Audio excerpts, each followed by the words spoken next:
പയ്യന്നൂരിലെ പാർട്ടിയുടെ രക്തസാക്ഷി ഫണ്ട് അതിൽ ചില ക്രമക്കേടുകളൊക്കെ ആരോപിച്ചുകൊണ്ട് അവിടുത്തെ പ്രധാനപ്പെട്ട പ്രാദേശിക നേതാവ് തന്നെ അതിന്റെ പാർട്ടിയുമായിട്ട് ചില തർക്കങ്ങൾ ഏർപ്പെടുകയും പിന്നീട് പാർട്ടി വിട്ടുപോകുന്ന ഒരു സാഹചര്യമൊക്കെ ഉണ്ടായല്ലോ. അപ്പൊ അതിലെന്തെങ്കിലും പാർട്ടി ഗൗരവമായി നോക്കുന്നുണ്ടോ? അത് CPIM-നെ സംബന്ധിച്ചിടത്തോളം CPIM-ന്റെ ഒരു ഘടകത്തിനും ഒരു ഫണ്ടും ദുരുപയോഗപ്പെടുത്താൻ കഴിയില്ല. അങ്ങനെ ദുരുപയോഗപ്പെടുത്തി എന്ന് പാർട്ടി കണ്ടെത്തിയാൽ പാർട്ടി തന്നെ നടപടിയെടുക്കും. അതാണ് പാർട്ടിയുടെ സമ്പ്രദായം. ഇപ്പോ ഈ പറഞ്ഞ സുഹൃത്തിന്റെ പത്രസമ്മേളനം നടന്നത് ഒരു ചാനലുമായിട്ട് ചർച്ച നടത്തിയത് ജനുവരി 23-ആണ്. എനിക്ക് ഓർമ്മയുണ്ട്. കാര്യം ആ ദിവസം ഞാൻ വേറൊരു പാർട്ടി കമ്മിറ്റി പങ്കെടുക്കുന്നതിനിടയ്ക്കാണ്. ജനുവരി 16, 17, 18 തീയതികളിൽ തിരുവനന്തപുരത്ത് പാർട്ടിയുടെ കേന്ദ്ര കമ്മിറ്റി യോഗം നടന്നു. കേന്ദ്ര കമ്മിറ്റി അംഗമായിട്ടുള്ള സുജാത ഇവിടെ നിൽപ്പുണ്ട്. ആ കേന്ദ്ര കമ്മിറ്റി ചർച്ച ചെയ്ത ഒരു രേഖ കണക്കുകൾ എങ്ങനെ സൂക്ഷ്മമായി കൃത്യമായി സൂക്ഷിച്ച് ഗവൺമെന്റിനടക്കം കൊടുക്കേണ്ടതുണ്ട്, ഇൻകം ടാക്സ് ഡിപ്പാർട്ട്മെന്റിന് കൊടുക്കേണ്ടതുണ്ട്. അപ്പൊ അത് പാർട്ടി എപ്പോഴും ചർച്ച ചെയ്യുന്നതാണ്. സഖാവ് ഇസ്ലാമേന്ദ്രൻ പിള്ള ഇവിടെ ജില്ലാ സെക്രട്ടറി ആയിരുന്നിട്ടുള്ള ആളാണ്. സഖാവ് SRP PB അംഗമായിരിക്കുമ്പോൾ സഖാവ് SRPയുടെ ചുമതല പാർട്ടിക്കുള്ളിലെ ആഭ്യന്തരമായ കണക്കുകൾ കൃത്യമായി സൂക്ഷിക്കുന്നതിന്റെ പ്രാധാന്യം വിശദീകരിച്ച് ബോധ്യപ്പെടുത്തലാണ്. വേറൊരു പാർട്ടിയിലും അങ്ങനെയില്ല. പിന്നെ പണത്തിനെ സംബന്ധിച്ചാണെങ്കിൽ ഇലക്ട്രൽ ബോണ്ട് ഉപയോഗിച്ചുകൊണ്ട് ഇന്നത്തെ പ്രതിപക്ഷ നേതാവിന്റെ പാർട്ടിക്ക് അടക്കം ആയിരക്കണക്കിന് കോടി രൂപ കിട്ടിയിട്ടുണ്ട്. 1 രൂപ ഇലക്ട്രൽ ബോണ്ട് വഴി സ്വീകരിക്കാൻ പാടില്ലെന്ന് തീരുമാനിച്ചിട്ടുള്ള പാർട്ടിയാണ് CPIM. നേരത്തെ ടാറ്റ കമ്പനി ഉണ്ടല്ലോ, അവർക്ക് ഈ രാഷ്ട്രീയ പാർട്ടികൾക്കെല്ലാം പാർലമെന്റിലെ എത്ര അംഗങ്ങളുണ്ട് ഓരോ പാർട്ടിക്കും നോക്കി കുറെ സംഭാവന അവർ ചെക്കായിട്ട് കൊടുക്കുന്ന ഒരു സമ്പ്രദായമുണ്ട്. ടാറ്റ അങ്ങനെ ഒരു ചെക്ക് അയച്ചു CPM-ന്, തിരിച്ചയച്ചു ടാറ്റയ്ക്ക്. ഇതാണ് ഈ കമ്മ്യൂണിസ്റ്റ് മാർക്സിസ്റ്റ് പാർട്ടി. ഇതൊന്നും അറിയാൻ പാടില്ലാത്ത ഒരു വെറുതെ കള്ളക്കണക്കെന്ന് പറഞ്ഞാൽ ആരെങ്കിലും തെറ്റായ കണക്ക് എഴുതി മനുഷ്യസഹജമായിട്ടുള്ള തെറ്റ് ഈ പാർട്ടിപ്പെട്ട ആർക്കെങ്കിലും കണക്കുമായി ബന്ധപ്പെട്ട് ഒരിടത്തും ഉണ്ടാവില്ലെന്ന് അത് കണ്ടുപിടിച്ച് അപ്പൊ പാർട്ടി നടപടിയെടുക്കും.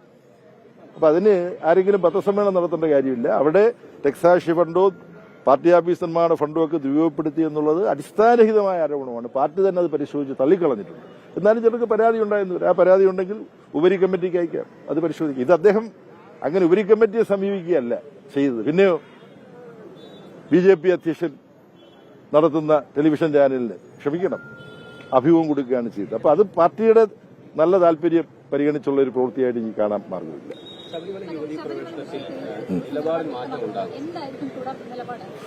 അത് കേരളത്തിലെ സംസ്ഥാന ഗവൺമെന്റ് പ്രതികരണം അറിയിക്കേണ്ടതുണ്ടെങ്കിൽ സംസ്ഥാന ഗവൺമെന്റ് ഉചിതമായ വിധത്തിൽ ചർച്ച ചെയ്ത് അക്കാര്യത്തിൽ തീരുമാനമെടുക്കും.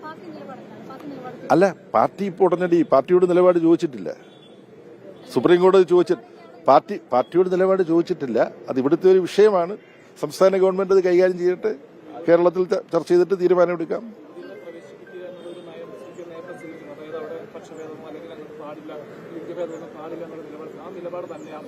അല്ല, അതുമായി ബന്ധപ്പെട്ട് വലിയൊരു വിവാദം നമ്മുടെ സമൂഹത്തിൽ ഉണ്ടായല്ലോ. ആ വിവാദമുണ്ടായ സാഹചര്യത്തിൽ ഇവിടെ അതെല്ലാം പരിശോധിച്ച് ഉചിതമായ ഒരു തീരുമാനമെടുക്കട്ടെ. ഒരു വിഷയവുമായി ബന്ധപ്പെട്ടും സമൂഹത്തിൽ ഒഴിവാക്കാവുന്ന സംഘർഷം ഉണ്ടാകുന്നതിന് നമ്മൾ വഴിവെച്ചുകൂടാ. പാർട്ടിയെ സംബന്ധിച്ച് എല്ലാ കാലത്തും മാറ്റങ്ങൾ ഉണ്ടാകണമെന്നുള്ള സമീപനം പാർട്ടി പിന്തുടർന്നിട്ടുണ്ട്. ഇപ്പോൾ വഴി നടക്കാനുള്ള സ്വാതന്ത്ര്യത്തിന് വേണ്ടി ഒക്കെ. പക്ഷെ അതെല്ലാം സാമൂഹികമായി ബന്ധപ്പെട്ട വിഭാഗങ്ങളെയെല്ലാം ബോധ്യപ്പെടുത്തിക്കൊണ്ടാണ് ചെയ്യേണ്ടത്. അതാണ് പാർട്ടിയുടെ പൊതു സമീപനം. ഈ പ്രത്യേക വിഷയത്തിൽ എന്ത് വേണമെന്നുള്ളത് ഇവിടെ ചർച്ച ചെയ്ത് സംസ്ഥാന ഗവൺമെന്റിന്റെ നേതൃത്വത്തിൽ അഭിപ്രായം രൂപീകരിച്ച് അറിയിക്കുമെന്നാണ് ഞാൻ പ്രതീക്ഷിക്കുന്നത്. അല്ല, ഈ പറഞ്ഞതിൽ കൂടുതൽ അതിനെ കുറിച്ചൊന്നും പറയാനില്ല.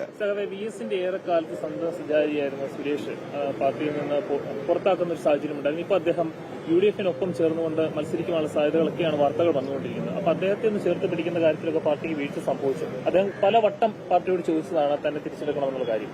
ഇപ്പൊ UDF പാളയത്തിലേക്ക് പോയി കാണും. അല്ല, അക്കാര്യം സംബന്ധിച്ച് പാർട്ടിയുടെ സംസ്ഥാന കമ്മിറ്റി എന്തെങ്കിലും പറയണമെന്നുണ്ടെങ്കിൽ പറയും. അഖിലേന്ത്യാ കമ്മിറ്റി അതിനെക്കുറിച്ച് ഇപ്പം പ്രതികരിക്കേണ്ട ഒരു കാര്യമില്ല. സംസ്ഥാന കമ്മിറ്റിയാണ് അക്കാര്യത്തിൽ പ്രതികരിക്കുന്നത്. പിന്നെ മറ്റൊരു ക്രമക്കേട്, ഈ അയ്യപ്പ സംഘവുമായി ബന്ധപ്പെട്ടുകൊണ്ട് ഒരു ക്രമക്കേട് ഇപ്പോൾ വരുന്നുണ്ട്. പ്രത്യേകിച്ചും ഇല്ലാത്ത ഭജനയുടെ പേരിലൊക്കെ തിരിച്ചു എന്നുള്ള രീതിയിലൊക്കെയാണ് വാർത്തകൾ വരുന്നത്, അല്ലെങ്കിൽ ഫണ്ട് കാണിച്ചു എന്നൊക്കെയാണ് പറയുന്നത്. അപ്പൊ അതിലൊരു ഈ തെരഞ്ഞെടുപ്പ് അടുത്ത സമയത്ത് ഒരു ജാഗ്രത കുറവുണ്ടായി സർക്കാരിന്റെ ഭാഗത്തുനിന്ന്. അത് സംബന്ധിച്ച വിവരങ്ങൾ വകുപ്പ് മന്ത്രിയോ ദേവസ്വം ബോർഡോ സംസ്ഥാന ഗവൺമെന്റോ വ്യക്തമാക്കും. കാള പെട്ടെന്ന് കേൾക്കുമ്പോൾ കയറെടുക്കുന്ന പോലുള്ള പ്രതികരണം ഉത്തരവാദിത്തപ്പെട്ടവരുടെ ഭാഗത്തുനിന്ന് ഉണ്ടായിക്കൂടാ. കെട്ടിച്ചമച്ച ആക്ഷേപങ്ങളാണ് പലതും എന്നാണ് പ്രാഥമികമായി ഞാൻ കാര്യങ്ങൾ അന്വേഷിച്ചപ്പോൾ എനിക്ക് മനസ്സിലാക്കാൻ കഴിഞ്ഞത്. കൃത്യം അത് സംബന്ധിച്ചിട്ടുള്ള വിവരങ്ങൾ വിശദീകരിക്കാൻ ചുമതലപ്പെട്ടവർ വിശദീകരിക്കും. വിദ്യാഭ്യാസ മന്ത്രി കൂടിയായിരുന്നു. അപ്പോൾ കേരളത്തിലെ കോൺഗ്രസിലെ മുതിർന്ന നേതാവ് രമേശ് ചെന്നിത്തല പറഞ്ഞത് ഈ പാഠപുസ്തകം കൃത്യസമയത്ത് കൊടുക്കുന്നൊന്നും വലിയ കാര്യമൊന്നുമല്ല, സിനിമ നടക്കുന്ന ഒരു കാര്യമാണെന്ന രീതിയിലാണ് സംസാരിക്കുന്നത്. ഓലയിൽ എഴുതിയ ഒരു കാലം നമുക്കുണ്ടായിരുന്നല്ലോ എന്നൊക്കെയാണ് അദ്ദേഹം പറയുന്നത്. അല്ല, അത് സംബന്ധിച്ച് സാമൂഹ്യ മാധ്യമങ്ങളിൽ ചർച്ച ചെയ്തിട്ടുണ്ട്.